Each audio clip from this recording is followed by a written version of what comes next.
Hi, everyone. Good morning. We're just going to wait a few minutes to let everybody log in before we get started this morning. So just about 2 minutes before we get started, but thank you for joining us.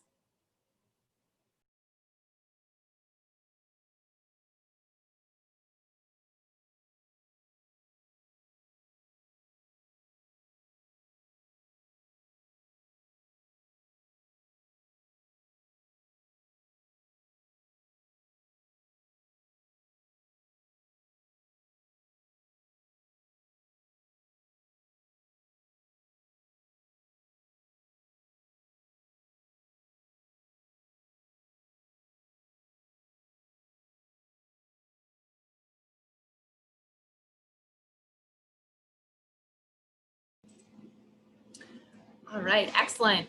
Good morning, everyone, and thank you for joining us for the CACRAO School Counselor Conference in Raleigh. My name is Erin Bogan, Associate Director of Events at NC State University and the Raleigh Site Coordinator for today's conference. Before we get started with our panel this morning, I have a couple slides to go over that will provide the agenda and run through for today. Some housekeeping items to be aware of is that during this webinar, your camera and your audio is turned off. So if you'd like to ask questions, we ask that you submit all questions via the Q&A that's located at the bottom of your screen. Also, as it mentions on this slide, please feel free to introduce yourself with your name and school you represent within the chat box.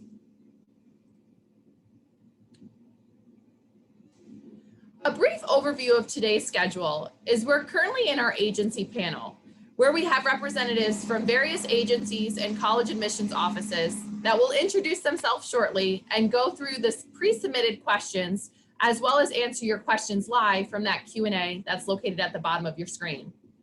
This afternoon, we have our counselor exchanges. You'll see these are broken up from 1 p.m. to 2 p.m. public institutions, 2 p.m. to 3 p.m. private institutions, and 3 p.m. to 4 p.m. is our community colleges. On the next slide, I'll share more information about how to navigate these exchanges. But I'd also like to highlight that tomorrow from 11 a.m. to 12 p.m., there will be various representatives that will be hosting for a COVID-19 panel to help address any questions or concerns you may have this upcoming year. All regional conference counselors are invited to attend that panel tomorrow, and it will also be recorded and sent out. So if you're not able to attend live, there will be a recording. The link to access the webinar for the counselor exchanges from today, and then also the webinar for tomorrow for the COVID-19 panel is in the email that was sent out at the end of last week, where you received today's link to join this meeting. To provide some additional information about how this afternoon's counselor exchanges will work, is they are meant to be in true college fair fashion. Institutions will not be doing formal presentations, but rather having this drop-in time for you to learn a little bit more about each school, but also get your questions answered. So we encourage you to explore the different colleges, the community colleges that have their sessions that are going on during that time. So please feel free to drop in and out of those sessions throughout that hour. Here is a screenshot of the Google Sheet that was sent out at the end of last week that has the institutions participating, their Zoom links that you can join, but it also has their admissions websites and their counseling mailing list links if they have those provided as well. So here we'd like to highlight the resources to utilize while you navigate the conference. Please reference the CACRAO website for the schedule of events, contact information, and the agency panel update videos. As mentioned, the counselor exchanges taking place this afternoon. We encourage you to drop in and out of those virtual meeting rooms throughout that hour. This is obviously a big transition over to a virtual event, so we please ask that you fill out the conference evaluation at the end, just so we can continue to enhance our programming. And at this time, if you are experiencing any issues or if you have questions about how to navigate today, please feel free to reach out to me directly. My email is ekbogan@ncsu.edu, or Courtney and Susie, who are the conference co-chairs, who have done an amazing job at putting this all together. But please feel free to email us if you have any issues throughout the day. But at this time, I'm going to stop sharing my screen and invite our CFNC representative on screen for introductions. Good morning. thank you for attending this 2020 CACRAO conference. I'm excited about working with all of you this year. My name is Soretta Broadway, and I am the CFNC Regional Representative, which covers all of the schools within the 919 area code. I travel far east is Wayne County and far west is Chatham County, and I share the state with my colleagues, of course. I was very excited to say that we have just launched our new website, CFNC Next Gen, and we hope that you all have had an opportunity to navigate through it. And if not, take advantage of some of the training opportunities that will be coming up that we recently sent a list to you regarding the dates and the times.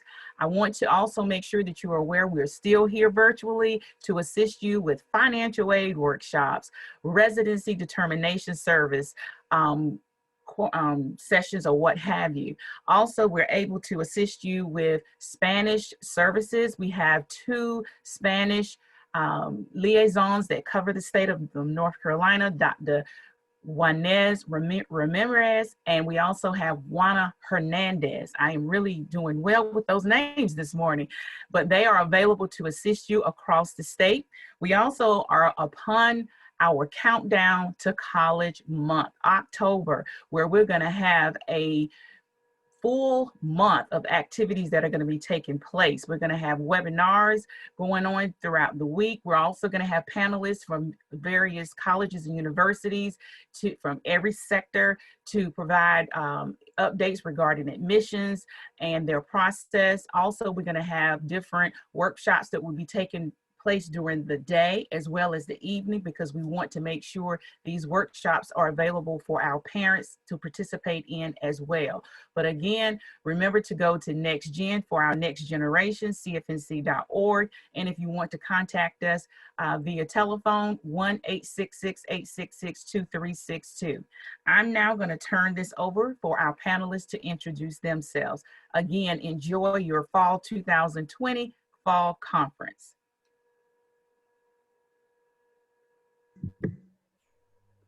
Good morning. I'm Bethany Min, the Vice President for Student Affairs at the University of North Carolina System Office. We are the 16 public 4-year universities in North Carolina and the 1 residential high school, the School of Science and Math, enrolling over 230,000 students this year. We're so excited by that. We've had wonderful enrollment numbers, notably at Elizabeth City State University and Appalachian State. Very excited for those institutions. And my portfolio is admissions, so I'm very happy to be here with you all today and appreciate you all taking the time to be here and learn more about what's going on at our agency and our other partners. And thanks for all of the amazing work that you are doing. I know I think difficult is probably an understatement. That's underselling all the great work that you're doing in this virtual space. So thank you for your time this morning.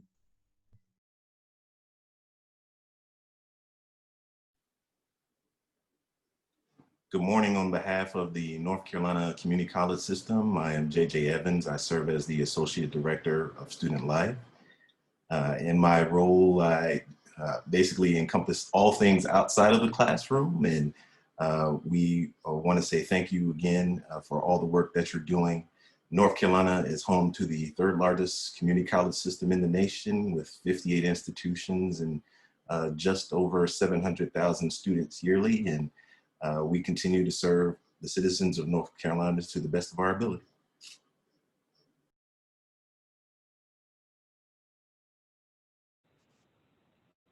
Hi, my name is Kelsey McGath.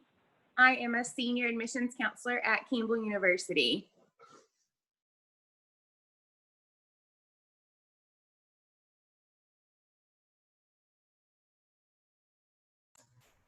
Good morning. My name is Ashley Carroll, and I'm one of the senior admission coordinators at UNC Wilmington.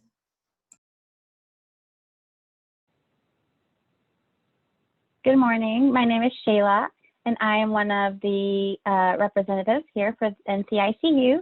I work at Lamar University, and I'm really happy to be here with you this morning.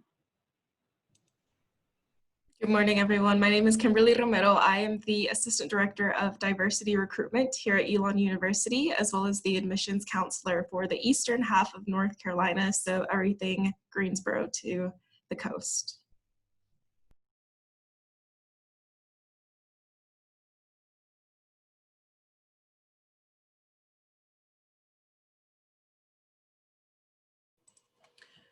So I think at this time that wraps up all our introductions. And Sarita, I think you're going to be doing our submitted questions for our panelists this morning.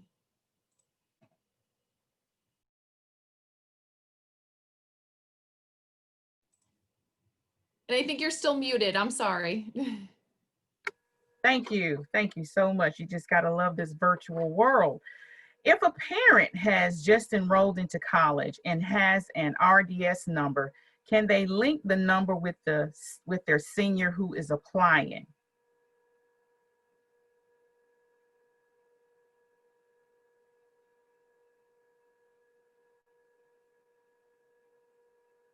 Would anyone like to take a stab at that? I can. In short, the answer is no. Each RDS interview and determination is individualized, and therefore the student and the parent would have to submit an application. Okay, thank you. Next is, what is on the horizon for CCP in the future? This is a very long question, so listen to all this. It's about 4 questions in one. What is on the horizon for CCP in the future? Do you see CCP continuing to grow at an exponential rate? What resources will the community college system be placing at high volume CCP participation high schools? Counselors at these high schools need a lifeline. CCP is taking a huge amount of their time. I guess this is my question as well. So there are a number of answers to the question. The first is yes, CCP continues to grow every year exponentially. I believe last year there were over 65,000 students participating, and we don't anticipate that number declining, even though we are in the realities of COVID. In terms of resources, there are really 3 things that I'll highlight. One, we have career coaches now, I believe at 38 of our community colleges that are partnering with their local LEAs to assist students as well as counselors in sort of navigating and processing students to enroll in CCP. The second is we're working with CFNC to hopefully combine the enrollment process with the application and eligibility verification process. And so hopefully once that process becomes live and active, that will make things a little bit easier to get students enrolled and verified in their courses. And then lastly, each college has dedicated staff locally for CCP. And so if, I guess if the burden becomes too much, definitely scheduling a meeting and or discussing ways how the local college can partner with the local high school to make this process a little bit easier for all parties involved. Very good, very good. I'm gonna ask one last pre-submitted question, and it's kind of vague. It just says test optional plans. What are your test optional plans? And anyone from any Yeah, state? I can speak for Campbell University. So we have an option on our application. It's right at the score section in the top of it, and it explains an option that students have called Test Flex.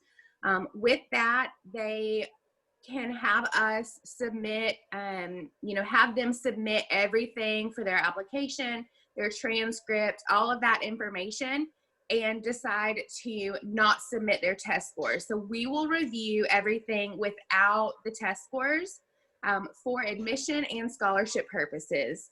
And if they do say no to that, we will wait to review everything until we have a score in the system for those students. We also do require at this point in time that they submit a score at some point, and that's just going to be for placement purposes into their classes for first year because we don't have any other form of placement test at Campbell. And so they are able to submit those scores right now just for the purposes of placement into those classes freshman year. Of course, if they do the CLEP program or any of those other options, we accept those as well. But for right now, we're doing the Test Flex option. Would anyone else like to elaborate on that? Pick me, Strata. I'd like to go. Good morning again. I'm Bethany. I work for the UNC System Office. This year, our Board of Governors voted to waive the standardized test requirements for students applying for admissions for spring, summer, and fall of 2021. So students do not need to submit a test score as in previous years. Now, Kelsey brought up a good point when she talked about some scholarship opportunities. And so that varies at some of our institutions, and that we have wonderful colleagues on the line that can speak to that. So for some of the scholarships, you may need to submit a test score, but your test score is not required for your application to be reviewed for consideration for admissions.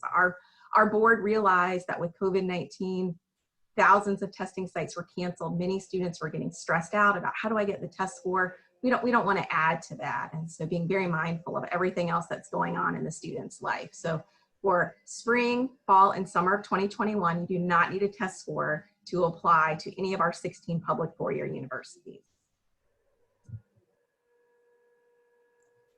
And I can go ahead and elaborate a little bit as a state institution regarding financial aid and scholarships and also the Honors College. UNC Wilmington is waiving a test score requirement for each of those aspects in addition to general admission.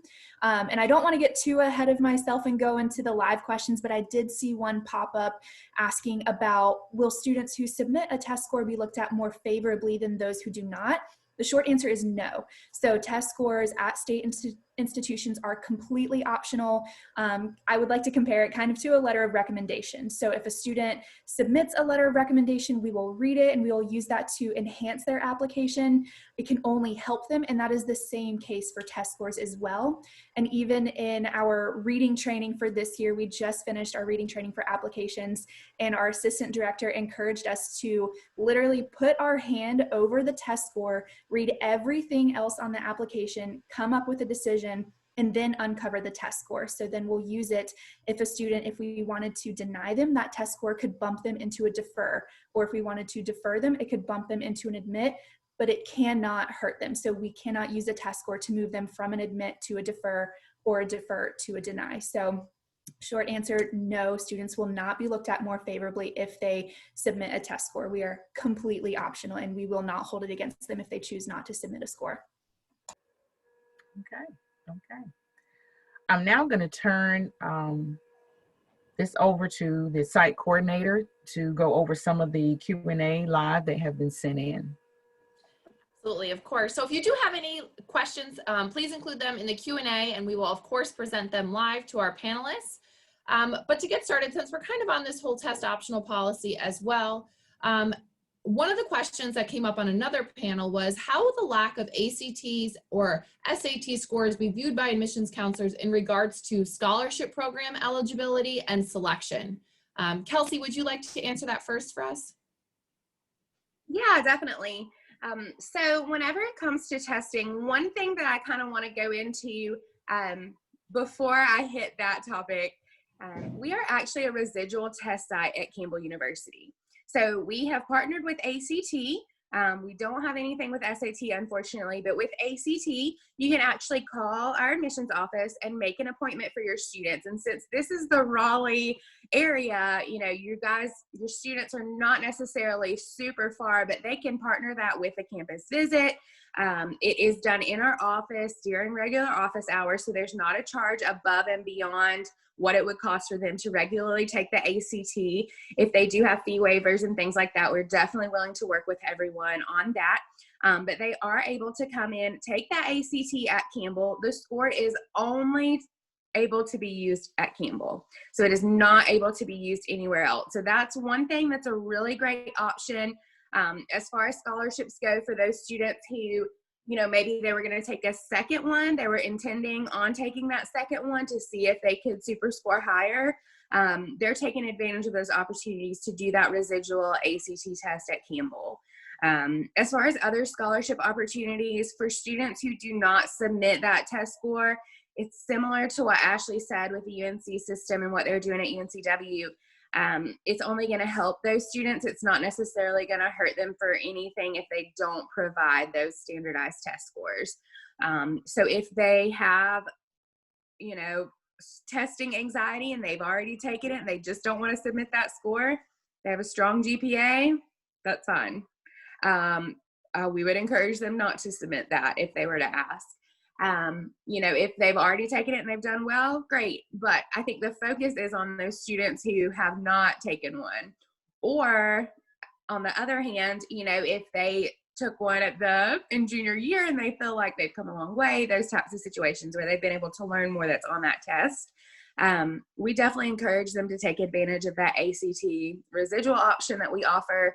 But the scholarships are still going to be in place like a regular amounts at Campbell, to be able to supplement for those GPAs, and not have to worry about those test scores. And obviously, case by case, they have their admissions counselors who are willing to work with them and talk with them.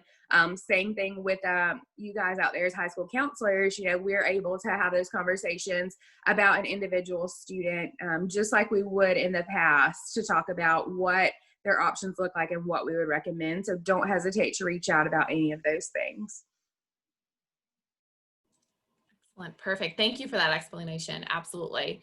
And Ashley, so for UNC Wilmington, a question that came across in general, but if you could answer it for us. If a student does not submit their test scores and they may be denied or deferred from the university, and it could potentially help their application, will they have the opportunity to provide a test score if they do have it later on in the process? Sure, absolutely. So I'm going to answer that two separate ways, one being a deferred student. So by definition, defer means we want students to take action. So if a student receives a defer and they happen to have a test score available, that is the perfect opportunity for them to submit that test score just for some additional, cushion into their application, or maybe something that could help swing that from a defer to an admit. Regarding students who received a deny and they previously did not submit a test score, students are welcome to submit test scores, go through our official appeal process. But since we take a holistic approach to our review process, it is very unlikely that the absence of a test score or submission of a test score later on would swing them from a deny to an admit, just because we look at about 7 or 8 different things in our application process. So just that one additional item is likely not going to be what swings them from a deny to a defer or a deny to an admit. But just to reiterate, you always have the opportunity to appeal your admission decision if you feel you did not submit all of the information that you have available. Excellent. And I think that's definitely a great explanation. And I think a lot of schools will definitely relate with that as well. So thank you for that. And let's see, I'll present this one out. And if somebody would like to take a stab at it, for sure. So how would a student who earns their associate degree in high school through a middle or early college apply? Would you recommend them to apply as a freshman or a transfer student? Yeah, I can definitely handle that question if you would like. And Shayla, is it Shayla? If you wanted to go ahead, since I've already answered one, that would be great. Thank you so much. Yeah, so I'm really happy to answer this one. I actually graduated myself from an early college, so I remember the struggles with the process. Nobody really knew what to do with us. So I'm just really glad that most universities are starting to know how to work with early college, middle college students. So I work for Lenore University. Like I said, it's a private institution. The way we do things is we encourage students to apply as first-year students. Now, we also encourage students that are from early colleges not to take any college classes after high school if they're planning to go to a four-year university, because what that does is if they continue to take college classes at their community college after high school, that will automatically change them into transfer students since they're already graduated with about 60 credits. But if they graduate, they have their associates and they take their summer off and then decide to go to a four-year university, then they will be first-year students. And really, it's the best of all worlds because first-year students tend to receive more financial aid, more scholarships. So that just really opens those doors for them than our transfer students do. And then, of course, we take care of all like their transfer evaluations and I would really encourage those students to look at the universities that they're planning to go to, because not every university will accept all the transfer credits. So that just really helps them as they are narrowing down that list. Excellent. Thank you for answering that one as well. And Bethany, hopefully you can hide some of this as well, answer this question, and if anybody else wants to chime in as well. But how are opportunities such as internships, study abroad programs, post-graduation assistance taking place in the midst of COVID? And is there any recommendations that we could provide to students about how to explore those opportunities?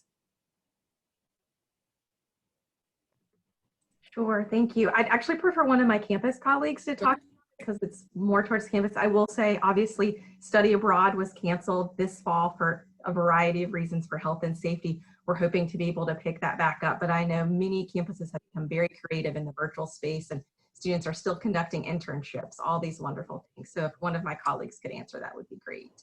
Works. Ashley, do you want to take a stab at it for us? I would. I just saw that Kimberly unmuted herself, so I'm going to go for it then. first. Thank you. Yeah, so Elon, we are known for our study abroad, and it has absolutely been a different year for us. So we are taking a lot of virtual approaches and hoping to start that back up in the spring. In terms of internships, our professional career center, they are working really hard to secure a lot of virtual internships. So our students are able to take advantage of that, in addition to some new spaces that have opened up for internships on campus, which has been really great to see. So it's certainly a time of pivoting and adjusting to provide students those opportunities while we wait for hopefully a different spring. Thank you. Yeah, so very similar to that. We're just taking, of course, a virtual approach. And I can even speak from personal experience. I'm in a graduate program and had to switch from an in-person internship into a virtual internship. And I also want to say that our major programs of studies and our academic departments are being extremely flexible, just because of course, everybody on campus knows that students and their education is #1 priority. So we want to make sure that we are doing exactly what we can to make sure that students are still coming out with the most enrichment possible given the circumstances. So we're still seeing students complete their internship requirements, their apprenticeship requirements, if they have that in their programs of study. But similar to my colleagues, study abroad programs have been suspended just out of safety. All right. And as a reminder to all the counselors joining us today, if there is any questions that you have, I know we've talked a lot about COVID, but if you have questions outside of that, just in general about the campuses, the universities, about the, of course, systems here, please feel free to submit any questions that you may have through that Q&A located at the bottom of your screen. So Shayla, I'll present this one to you as well. Should students submit more recommendation letters than allowed, or will the schools only read the maximum that's on the listed as an application requirement? And if you don't require recommendation letters, I'm sorry for presenting that to you. If anybody does require recommendation letters, feel free to answer that question. So I'll kind of start us off and then let one of my colleagues continue to answer. So yeah, so we don't require recommendation letters actually, but we always tell students that it's not a bad idea to submit them, just because I know a lot of my colleagues here have said that they take the holistic approach when admitting students, and we do the same. So, you know, receiving a recommendation letter, especially from a student that is super interested from attending and seeing somebody else's point of view of the student, really helps us in the admission process, but it doesn't count against them if they, for us, don't turn it in. So I would definitely have the student reach out or ask how it is that they can submit an additional recommendation letter. And most of the time we're really accessible through email, so they could just do that. And do any of the schools that are on our panel, do any of you require recommendation letters? Nobody required? We only will require them for homeschool students. Okay, excellent. And Bethany, I think this question will be a good one to come to you that just came in through the Q&A. And if it's not right to go to you, please feel free. We can pass it off as well. But Counselor might have missed this in the beginning, but when Ashley was discussing the way test scores will be viewed at UNCW, is that going to be consistent with all the UNC system schools, with test optional being truly test optional? Thanks, Erin. Yes, we are truly test optional this year. That is not to be a barrier to students being admitted. I look to my other colleagues from the UNC system schools to echo that. You could speak to that too, Erin. I mean,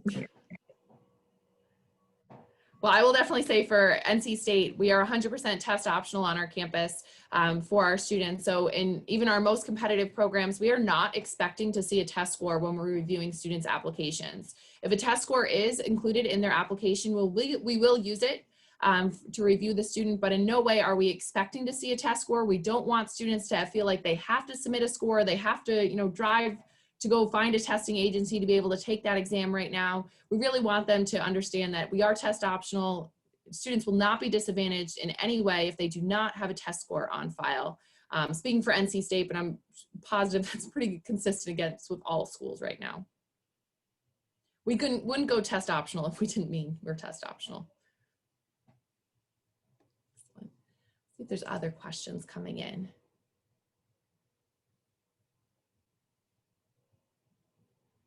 All right.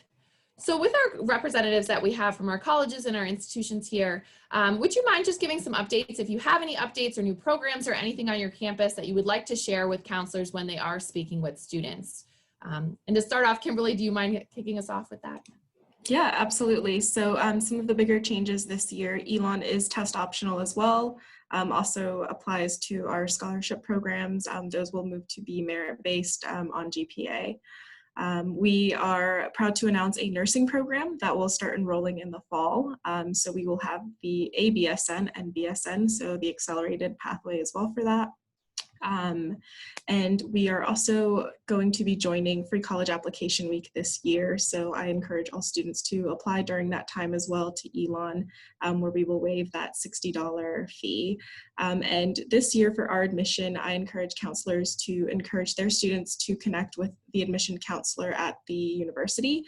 We will be measuring demonstrated interest and considering that in our decision process as well.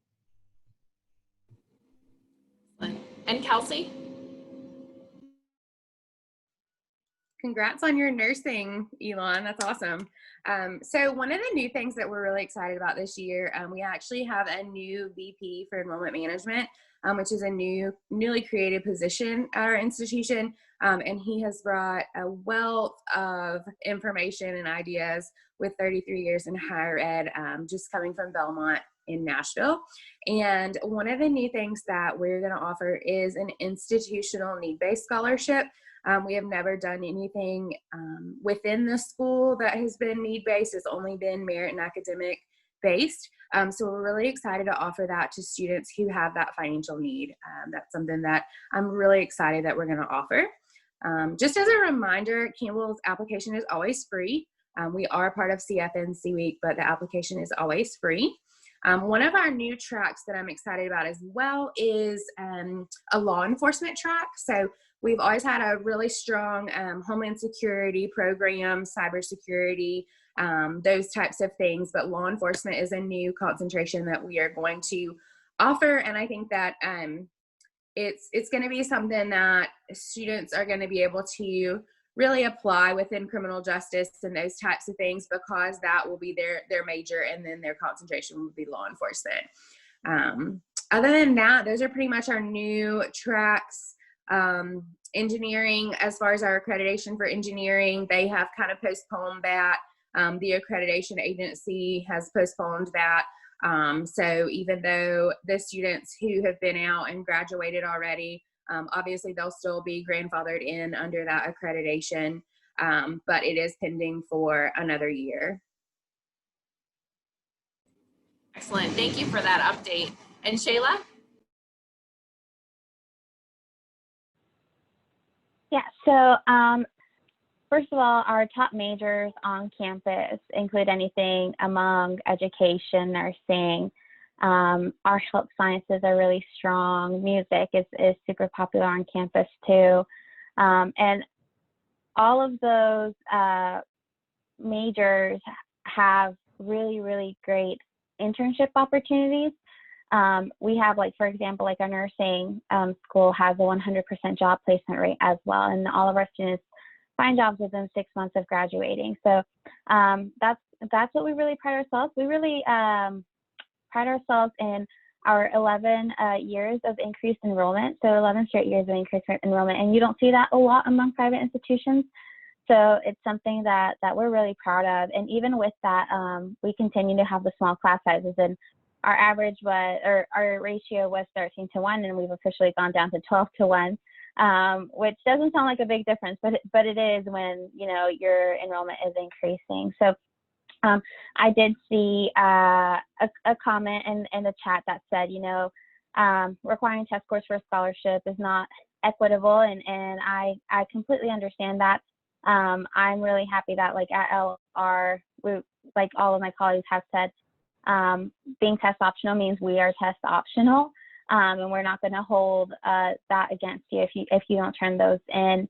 At LR, we do have what's called the LR Promise, and that is a scholarship or a package of scholarships that are given to students who are residents of North Carolina and have a 3.5 GPA at the moment of admission. So they have to have the 3.5 GPA when they're admitted, and that will make them eligible for the LR Promise. And what that says is that we promise to give them 50% to cover their tuition, 50% in scholarships to cover that half tuition. So I know a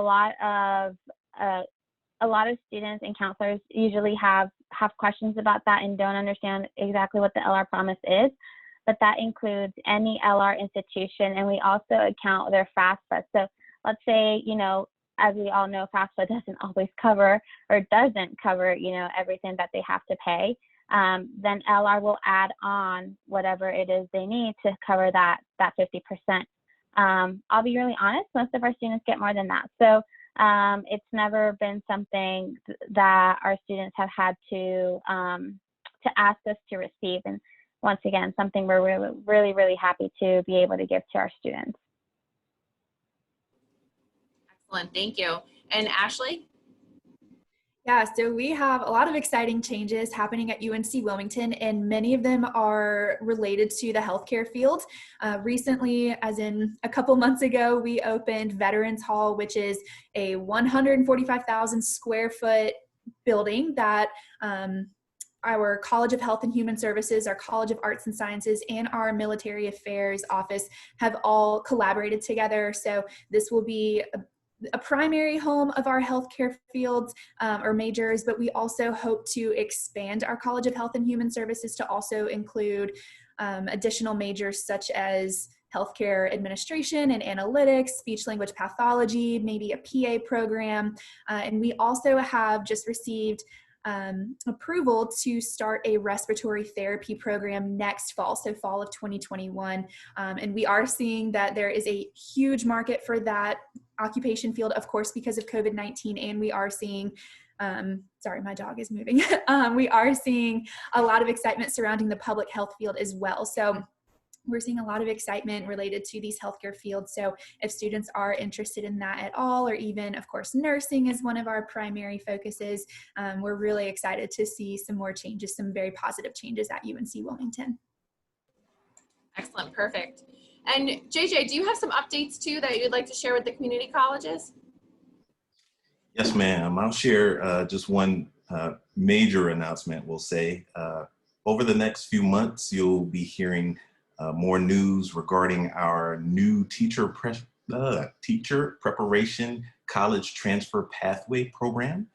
So we're working on an Associate of Arts and an Associate of Science transfer pathway for teacher preparation so that students can start at their local community college, partner with a 2-year and partner with a 4-year public and private institution, and then stay in their home county and become educators as well. And so that will also include a CCP pathway for teacher prep.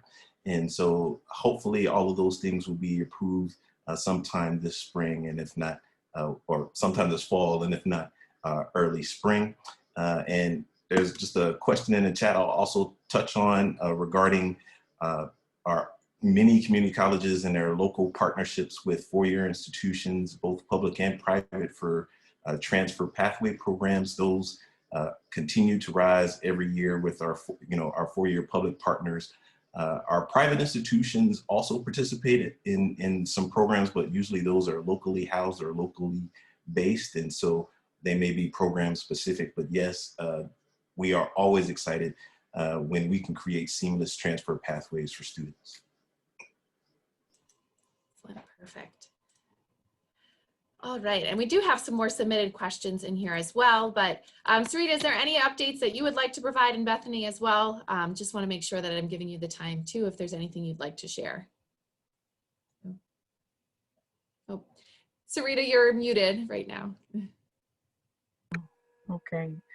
I know I gave quite a few earlier, but the other announcement I would like to make is, of course, this year we Countdown to College.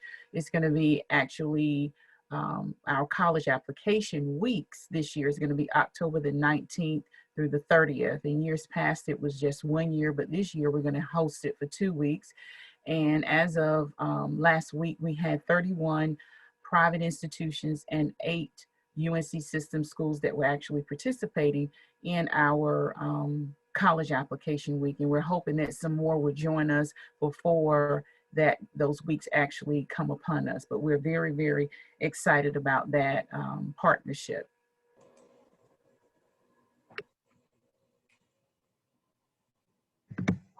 Thank you, Sarah. I'd just like to add, in addition to being test optional this year, prior to that, our Board of Governors voted to change our minimum admissions requirements. We used to be a 2.5 and a test score. Now we are a 2.5 or a 19 or a 1010. And so this way students don't have to submit both to be considered for admission. So that's a wonderful thing for some that perhaps aren't good test takers, whereas before you had to have the GPA and the test score. So very excited about that. Want to mention again the wonderful NC Promise Plan. That's at 3 of our institutions, Elizabeth City, Western Carolina, and UNC Pembroke. Tuition is only $500 per semester for students attending one of those 3 wonderful regional institutions. Another notable thing is we still have fixed tuition. So students that enroll this fall, their tuition is set for the remainder of their program, 8 or 10 semesters, so families can plan. I know how much I'm going to pay their freshman year. I know how much I'll pay their senior year. So another great planning tool for families. And then I did see the question in the panel about requiring test scores for scholarships is not equitable. For the majority of our scholarships, test scores are not required. There are a few scholarships that were set up by donors and they have required the test score. So there's nothing that we can do about it. Those are endowed scholarships. The donor has chosen to make that a requirement. But for the majority, it is not required. Our institutions are taking very seriously the test optional policy. We do not want this to be a barrier for students to be able to admit or even to be able to afford to attend one of our wonderful 16 public four-year universities. So thanks for the opportunity to share a few more updates. Excellent, perfect. And with those updates, we now have some more questions that have come in through our Q&A, some pretty direct ones as well for our representatives that we have. So one of them is, Miss Broadway, where can I find the colleges and universities that are participating? So Sarita, out to you on that one. Unmuted this time. If you would go to cfnc.org and look where under our education professional tool, it's going to have all of the upcoming events and activities, and it will have a list of the schools that are participating. Also, if you would go to the sector on the section on our website where it says Countdown to College under plan, you're going to be able to see C2C, and you'll be able to get a list of those colleges and universities that are participating in college application weeks. Thank you. Excellent, thank you. And Shayla, for the LR promise that you mentioned, is that including tuition only, or does that also include room and board as well? Yeah, that's a great question. So it does include tuition only. Now, any outside scholarships that students bring on will stack on, so we're not going to take away any LR aid, and that can be placed towards room and board. And then also, I remind our counselors that room and board and their tuition is really all they pay. We don't have any additional fees for for insurance or student activities. We have a parking fee, but that's $40 a year. So even then, it's not a big fee. So it's only for their tuition. Perfect, thank you. And Kimberly, if you could help answer this one for us, and if any of our other panelists have any resources they would like to highlight. But what do you do for students who are graduating in North Carolina high school, but are refugees or undocumented? Yeah, that's an excellent question. So here at Elon, something great that we are able to do as a private institution is keep that tuition fee the same. So there's no difference between in-state and out-of-state. So we are very happy to be able to do that. We also provide a lot of great services on campus, including our Center for Access and Success, which houses a lot of great programs where we see students come through, more particularly through things like the Golden Door Scholarship. They are often supported by our Odyssey program. A lot of times we see students who are first generation, so we are happy to provide a first generation student support services office that can work with them directly there too. But we do try to provide as much support as we can. Thank you. I'd like to jump in there just Sure. for a quick moment. Oftentimes, many folks are unaware that community colleges offer a business and nonprofit exemption for undocumented students. And so each college can admit a certain percentage or certain number of students where we would charge the business the tuition for the student at the in-state rate as opposed to charging the student the out-of-state rate. And so essentially during the admissions process, the student would need to bring some documentation that a business or a nonprofit organization is sponsoring the student's education. And that could be in the form of a letter or some other documentation. That will go in their admissions file. Therefore, students will be charged the in-state tuition rate, or the business would be charged the in-state tuition rate and not the student charged the out-of-state tuition rate. Excellent. Thank you for adding that in as well. And Bethany, when you mentioned the set tuition plan, is that only for tuition or does that include fees as well? That's just tuition. Fees can be raised no higher than 3% each year, so they can't go up more than 3%. Excellent. Thank you for that as well. And then this question came in here twice. And if any of our colleges on here, are you asking for anything in addition since students are now going test optional? If they don't submit test scores, do they have to submit anything in replace of that? One of the out-of-state schools mentioned they're asking students to add an additional essay if they're not submitting their test scores. Are any of you requiring anything in addition if students don't submit test scores? No. We are not either at NC State. I'm not familiar with anybody within UNC system schools right now that is asking for anything in addition. But one of the things is with going test optional, if you have questions about it, I really would reach out to the admissions representative for the students, what schools they are applying to, if there is something in addition they're asking for, but I'm not aware of any UNC system schools that are requiring anything in addition. It's test optional, truly test optional. Perfect. I'm going to ask all of our panelists here if you can kind of weigh on this a little bit. What advice can you provide for our students about virtual learning in the high school classrooms and preparing for possible virtual learning on your campus? What can they take from the high school experience now to support them later on within their college career?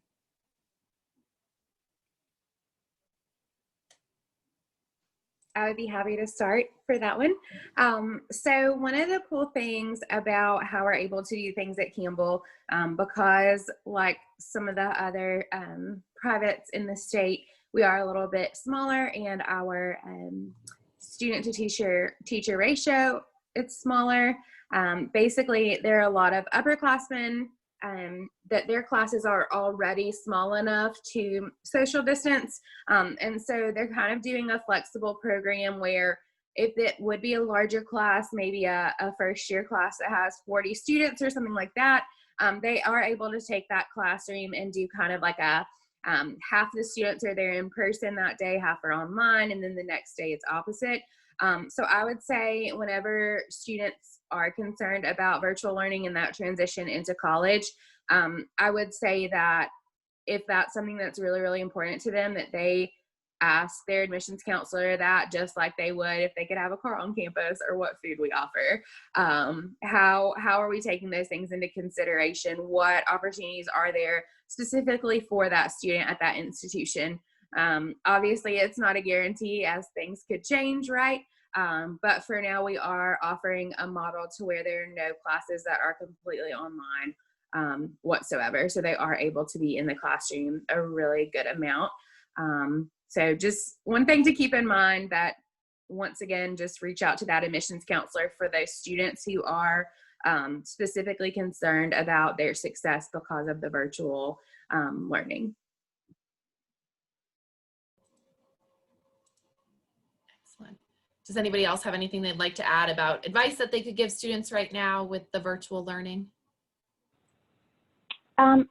I would just encourage you guys to reassure them. I remember, there was no virtual learning whenever I was in high school, and then I get to college, and then there's some classes you have to take online. So I had to do the virtual learning, just kind of learn it on spot. And I would reassure them that maybe, as Kelsey said, not all their classes are going to be online, but what they're learning now is going to help them be prepared for later. And it's some skills that they are not going to waste, that these are good skills to keep, because it's going to teach them to time manage, first of all, that is really needed whenever they go off to college. And it's going to, just help them with skills that they wouldn't have learned otherwise.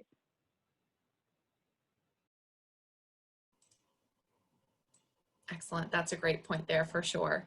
And I also will highlight too, and I know we've had conversations in our office at NC State, if students did struggle with virtual learning and kind of that transition over to taking classes online, we are on the Common App and the Coalition application at NC State. And we encourage students to complete that COVID-19 question that is on there if they did have any struggles or any kind of drops in grades, or also too, maybe they learned a new positive trait about themselves that they were able to pick up this virtual learning pretty fast. They could highlight that as well within that essay. So if they had any hardships, or maybe they discovered, some new skills that they didn't know they had with this transition over to having to take on virtual learning. So we understand this was a big adjustment for counselors, for students, this entire process. So anything in addition they can share within their application is always helpful as well.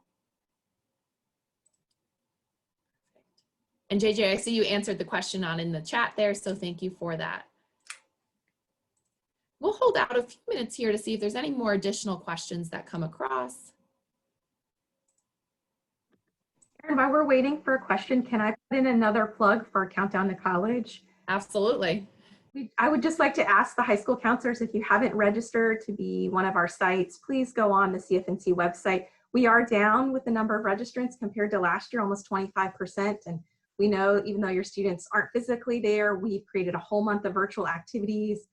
We have some wonderful goodies that we'll be mailing to the campus, to the high schools.